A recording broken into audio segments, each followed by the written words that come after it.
എൻ്റെ 10 രൂപ ഉണ്ട്. ഞാനതുകൊണ്ട് മുട്ടായി വാങ്ങാൻ പോകാടി. ആരോ കാണാനോ. അയ്യോ, അവൾ കണ്ണുണ്ടപ്പോ ഞാന്. എന്താടി? ഓ, മുട്ടായി വാങ്ങല്ലേ? എനിക്കൊന്ന് തരോ? ഇല്ലടി, നീ എന്നും എന്നെ മുട്ടായി മോഷ്ടിക്കില്ലേ? അതുകൊണ്ട് ഞാൻ നിനക്ക് 10 രൂപ തരില്ല, മുട്ടായും തരില്ല.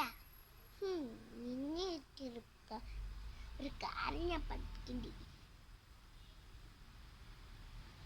5 minutes later. എൻ്റെ 10 രൂപ ഉണ്ട്.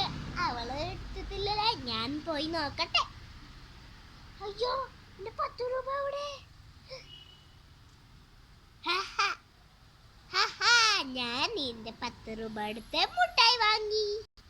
എടി കല്ല്, എന്നോട് പറയാതെ എടുത്തു. ഇനി ഞാൻ നിനക്ക് മുട്ടായി തരാം. പക്ഷെ കുറെ പൈസ ഉണ്ടെങ്കിൽ മാത്രം. ഓക്കെ? ആ ശരി.